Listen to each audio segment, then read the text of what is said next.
السلام علیکم پیارے دوستو، ایسے ہی سچے واقعات سننے کے لیے ہمارے چینل اسلام میں نور کو ضرور سبسکرائب کر لیں۔ بسم اللہ الرحمن الرحیم۔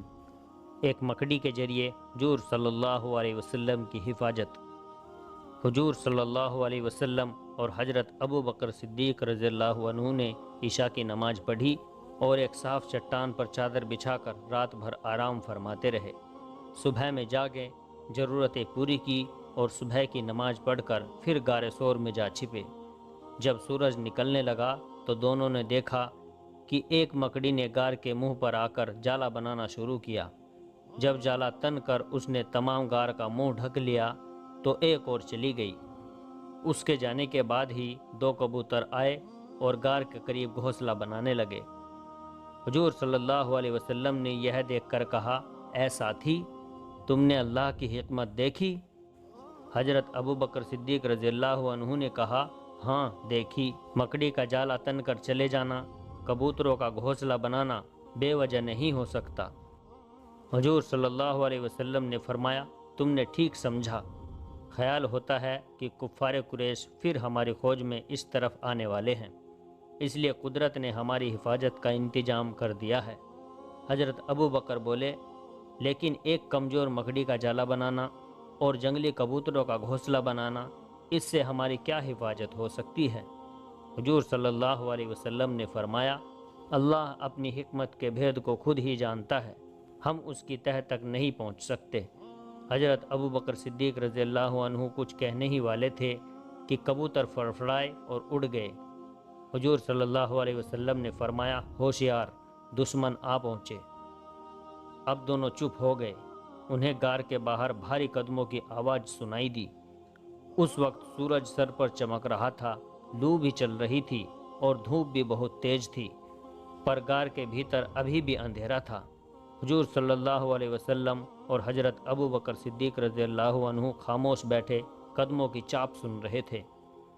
آواز بڑھتی ہوئی آ رہی تھی، یہ بہت سے لوگوں کے قدموں کی چاپ تھی۔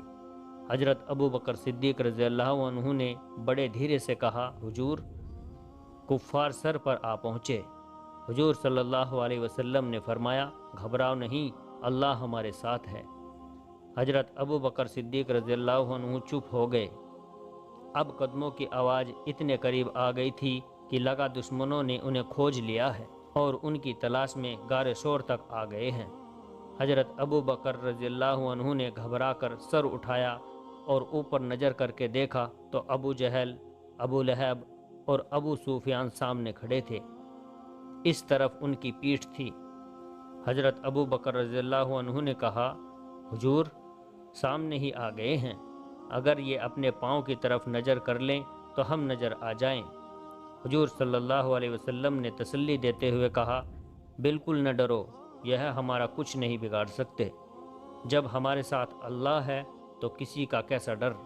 حضرت ابو بکر کچھ کہنے ہی والے تھے کہ کسی نے کہا، اے قریش کے سردارو، اس سے آگے پتہ نہیں چلتا، یا تو محمد صلی اللہ علیہ وسلم اور اس کے ساتھی یہیں کہیں چھپ گئے ہیں یا آسمان پر اڑ گئے ہیں۔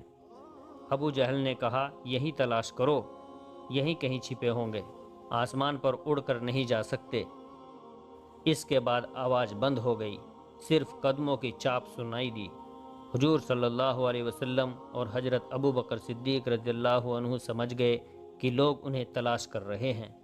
کچھ دیر بعد کسی نے کہا، تمام پہاڑیاں چھان ماری، کہیں پتہ نہیں ملا، نہ جانے وہ کہاں گم ہو گئے۔ ابو سفیان کی آواز آئی، ہم نے پہاڑ کا چپا چپا چھان مارا، وہ اس جگہ نہیں ہیں، سراغ رسانوں نے ہم کو دھوکہ دیا ہے۔ عجب نہیں جو یہ ان دونوں سے مل گئے ہوں اور ہم کو دھوکہ دے کر دوسری طرف لے آئے ہوں۔ ابو جہل نے کہا، مجھے ان سراغ رسانوں پر اطمینان ہے، یہ ہمیں دھوکہ نہیں دے سکتے۔ ایک سراغ رساں نے کہا، حضور، ہم یقین دلاتے ہیں کہ ہم نے آپ کو دھوکہ نہیں دیا، بلکہ پیروں کے نشان کا سراغ لگاتے ہوئے ٹھیک طور پر لائے ہیں، مگر یہاں آ کر نشان غائب ہو گئے ہیں۔ ولید نے کہا، اس غار میں تو دیکھو، شاید اس غار میں اندر چھپے ہیں۔ حضرت ابو بکر صدیق رضی اللہ عنہ یہ سن کر بے چین ہو اٹھے۔ حضور صلی اللہ علیہ وسلم نے انہیں اشارے سے تسلی دی۔ باہر ابو جہل ولید کا جواب دے رہا تھا کہ یہ غار تو برسوں سے خطرناک حالت میں پڑا ہے، کوئی انسان اس میں گھسنے کی ہمت نہیں کر سکتا۔ ابو سفیان بول پڑا، کیا تم نے مکڑی کا جالا نہیں دیکھا؟ اگر کوئی انسان غار کے اندر داخل ہوتا تو یہ جالا صحیح سلامت رہتا؟ دیکھو ایک تار بھی نہیں ٹوٹا ہے۔ ابو جہل بولا، ولید کی تو عقل ماری گئی ہے، نہ کبوتروں کا گھونسلہ نظر آیا، نہ گھونسلے سے اڑنے والے کبوتر دکھائی دیے، بھلا بدبختی کا بھی کوئی ٹھکانہ ہے؟ آؤ، وہ یہاں نہیں ہیں، کوئی نہیں کہہ سکتا کہ وہ کہاں چلے گئے۔ ولید منہ بنا کر رہ گیا۔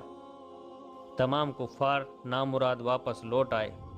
جب وہ دور نکل گئے تو حضرت ابو بکر صدیق رضی اللہ عنہ نے کہا، اللہ کا ہزار شکر ہے کہ اس نے ہمیں بچا لیا۔ حضور صلی اللہ علیہ وسلم نے کہا، جو لوگ اللہ پر بھروسہ کرتے ہیں اللہ ان کی حفاظت بھی کرتا ہے اور مدد بھی۔ ایک مسلمان کے لیے ضروری ہے کہ دنیا کی تمام طاقتوں سے بے نیاز ہو کر صرف اللہ کی طاقت پر بھروسہ کرے، اللہ اس کی ضرور مدد کرے گا۔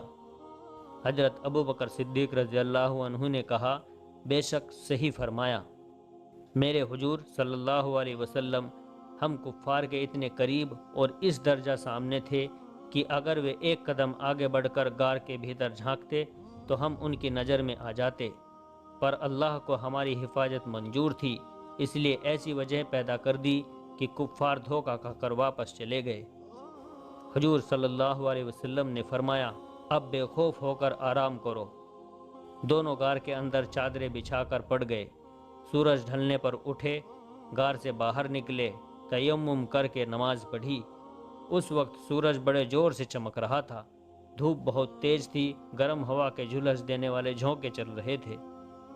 حضور صلی اللہ علیہ وسلم نے حضرت ابو بکر رضی اللہ عنہ سے کہا، کسی بلند چٹان پر کھڑے ہو کر چاروں طرف نظر ڈال کر دیکھو کہ عامر کہاں ریوڑ چرا رہا ہے۔ حضرت ابو بکر رضی اللہ عنہ نے کہا، بہت اچھا، اور ایک اونچی چٹان پر چڑھ گئے۔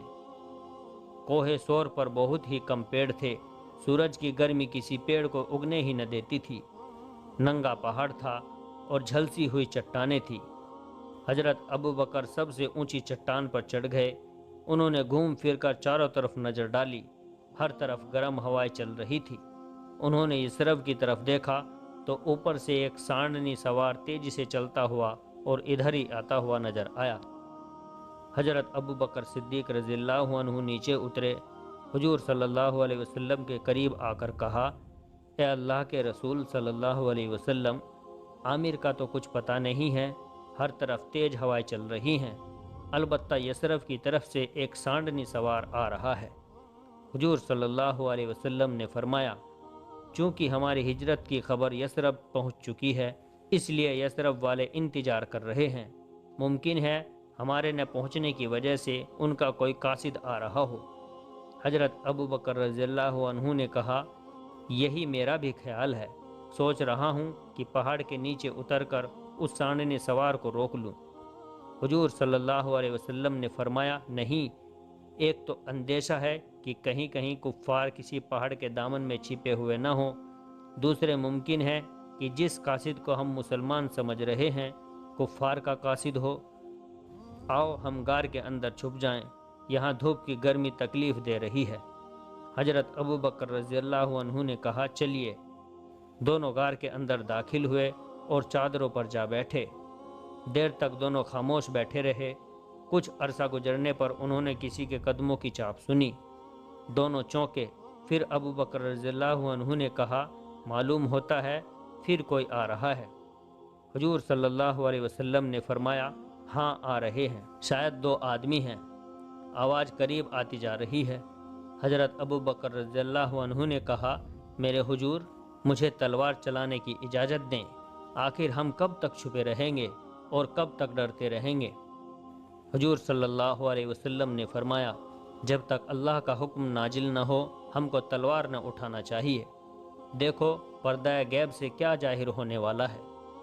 حضرت ابو بکر رضی اللہ عنہ نے اوپر نظر کی، انہوں نے عامر کو سامنے کھڑے دیکھا، وہ خوش ہوئے۔ انہوں نے کہا، عامر تم ہو؟ کیسے آئے؟ غار کے اندر چلے آؤ۔ عامر غار کے اندر گیا اور بتایا کہ یثرب سے ایک قاصد آیا ہے اور وہ حضور صلی اللہ علیہ وسلم سے ملنا چاہتا ہے۔ آپ صلی اللہ علیہ وسلم نے فرمایا اسے بلا لو۔ عامر واپس گئے اور اسے بلا لائے۔ یثربی مسلمانوں نے آتے ہی آپ کو سلام کیا۔ آپ نے پوچھا تم چلچلاتی دھوپ اور گرم ہوا میں کیسے آئے؟ اس نے بتایا یثرب کے تمام مسلمان آپ کے آنے کے انتظار میں ہیں، ہر دن یثرب سے نکل کر شام تک آپ کا انتظار کرتے ہیں۔ جب آپ نے آئے اور مدت بیت گئی تو مجھے نہ آنے کی وجہ معلوم کرنے کے لیے آپ کی خدمت میں روانہ کیا ہے۔ حضور صلی اللہ علیہ وسلم نے فرمایا میں یثرب کے مسلمانوں کا شکر گزار ہوں۔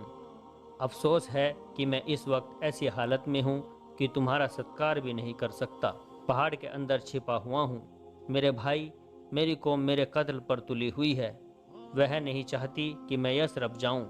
یہ الگ بات ہے کہ اللہ کی مدد میرے ساتھ ہے، اگر اس کی مرضی ہوئی تو پرسوں یثرب کی طرف چل پڑوں گا۔ اگر تم ٹھہرنا نہ چاہو تو چلے جاؤ، یثرب والوں سے کہہ دو کہ میں آ رہا ہوں۔ حضرت ابو بکر رضی اللہ عنہ نے عامر سے کہا انہیں خوب دودھ پلاؤ اور جب یہ روانہ ہو جائیں تب تم رات کو آنا۔ عامر قاصد کو لے کر روانہ ہوئے۔ ان کے چلے جانے کے بعد ان دونوں نے عصر کی نماز پڑھی۔ جب دن ڈوب گیا تو مغرب کی نماز گار ہی میں پڑھ کر باہر آ گئے۔ کچھ ہی دیر چٹان پر بیٹھے تھے کہ عامر ریوڑ لے کر آ گئے۔ انہوں نے بتایا کہ قاصد دودھ پی کر اسی وقت چلا گیا تھا۔ پیارے دوستو، ویڈیو اگر اچھی لگی ہو تو ویڈیو کو لائک اور شیئر کیجئے اور ہمارے چینل اسلام میں نور کو ضرور سبسکرائب کر لیں اور جاتے جاتے ہمیں اپنا ایک پیارا سا کمنٹ ضرور کر دیں۔ السلام علیکم ورحمۃ اللہ وبرکاتہ۔